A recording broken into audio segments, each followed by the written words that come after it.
और लोग मान नहीं रहे हैं, स्वीकार नहीं कर रहे हैं।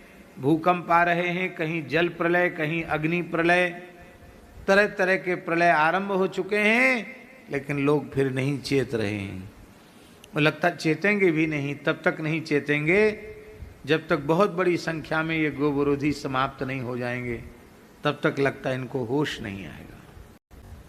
हरसिल के पास खीर गंगा नामक एक क्षेत्र में, भराली गांव में, मात्र 40 सेकंड के भीतर प्रलय जैसा दृश्य उपस्थित हुआ और 3-3, 4-4 मंजिल के भवन कहां चले गए, पत्ते जैसे उड़ के पता नहीं चला। अभी कितने लोग मारे गए हैं भगवान जाने, सरकारी सूचना तो कम की है, लेकिन इतने होटल और इतने पूरा बाजार का बाजार बह गया, लोग अपने को चिल्ला तक नहीं पाए, एक दूसरे को पुकार तक नहीं पाए और सब देखते देखते समाप्त हो गया। ये सब क्या है? तपस्या के क्षेत्र में, धार्मिक क्षेत्रों में होटल खुल गए। उन होटलों में आप जिसका भी मांस खाना चाहो सब मांस उपलब्ध है, मद्य उपलब्ध है, सुरा सुंदरी सब वहां उपलब्ध होने लग गई। तो क्या तीर्थ के देवता प्रकुप्त होकर कुछ बदला नहीं लेंगे? क्या प्रकृति का तुम जिस प्रकार से दोहन नहीं, शोषण कर रहे हो, विनाश कर रहे हो, क्या प्रकृति तुम्हारा विनाश नहीं करेगी? और ये सारी जो विप्लवकारी घटनाएं घट रही हैं, इसके मूल में है गोहत्या। गोवध का भी ये भयंकर दुष्परिणाम है और लोग मान नहीं रहे हैं, स्वीकार नहीं कर रहे हैं। भूकंप आ रहे हैं, कहीं जल प्रलय, कहीं अग्नि प्रलय, तरह तरह के प्रलय आरंभ हो चुके हैं, लेकिन लोग फिर नहीं चेत रहे हैं। और लगता चेतेंगे भी नहीं, तब तक नहीं चेतेंगे जब तक बहुत बड़ी संख्या में ये गो विरोधी समाप्त नहीं हो जाएंगे, तब तक लगता इनको होश नहीं आएगा। भारतवर्ष जैसा देश न भूतो न भविष्यति, भारतवर्ष के जैसा भारतवर्ष ही है। धन्यास्तु ये भारत भूमि भागे, वे धन्य हैं जिनका जन्म भारतवर्ष की पवित्र धरती पर हुआ है। ये तो भारतवर्ष की धरती का प्रभाव सो गया है इस समय। इस समय भारत भूमि का महात्म्य अपनी जागृत अवस्था में नहीं है। इसमें भारत भूमि का जो दिव्य महात्म्य है वो प्रसुप्तावस्था में है। क्यों चला गया प्रसुप्तावस्था में? उसका मूल कारण है धर्म प्राण भारतवर्ष की धरती पर गोवध जैसा भयंकर पाप हो रहा है। इसलिए भूमि का महात्म्य सो गया है। हम भगवान का स्वरूप है ये श्रीमद् भागवत, इनकी साक्षी में, और भगवान का स्वरूप है ये गौ माता, और आप सब संत भी भगवान के ही स्वरूप हैं। इन सबकी साक्षी में हम ये बात आपको बोल रहे हैं कि यदि भारतवर्ष में गोवध पूरी तरह प्रतिबंधित हो जाए,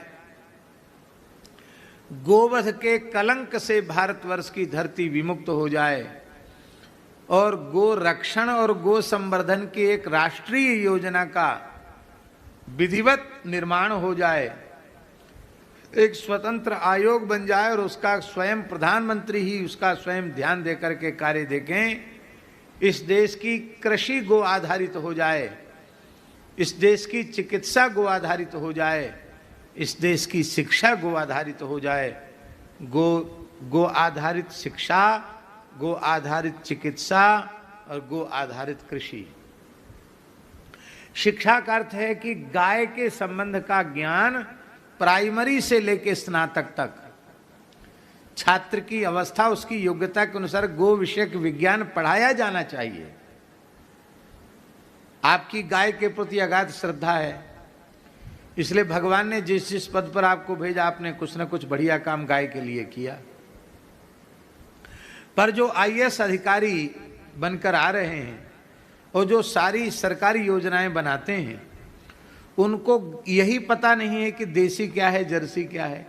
गाय को वे एक पशु ही मानते हैं, उनकी तनिक भी श्रद्धा गाय के प्रति नहीं है। जो चीज़ नहीं खाना चाहिए वो खा रहे हैं, जो चीज़ नहीं पीना चाहिए वो पी रहे हैं, और जो नहीं करना चाहिए वो कर रहे हैं।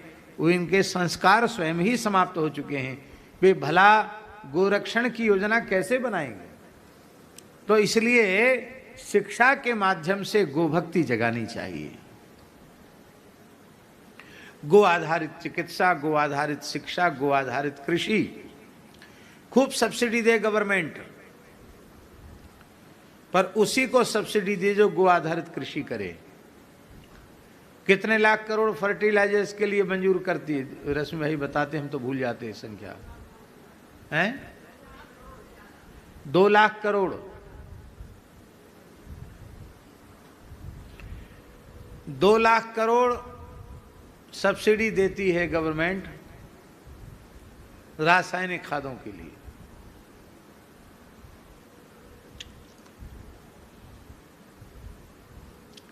दो लाख करोड़।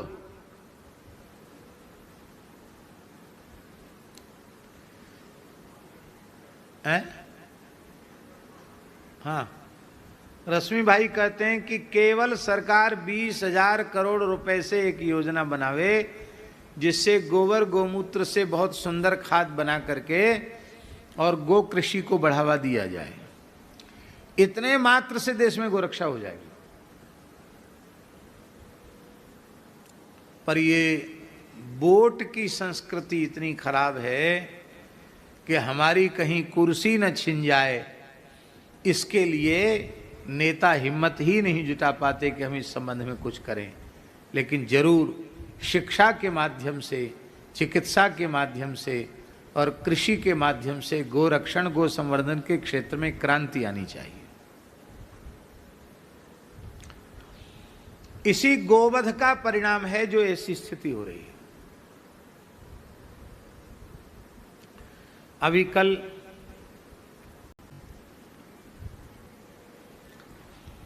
तो सोमक, उनके एक ही पुत्र था जंतु, उन्होंने पुरोहित जी को बुलाया।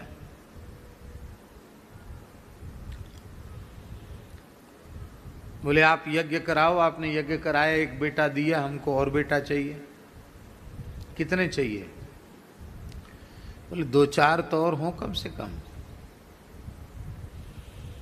तो पुरोहित ने कहा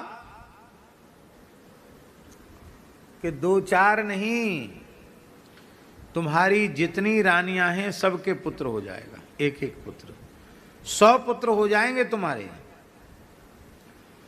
पर ये जो पहला पुत्र जंतु है, इसके द्वारा तुम्हें यज्ञ करना पड़ेगा, माने इसको यज्ञ में बलि देनी पड़ेगी इसकी। ये महाभारत में लिखा है, हम कोई मन कल्पित बात नहीं बोल रहे हैं।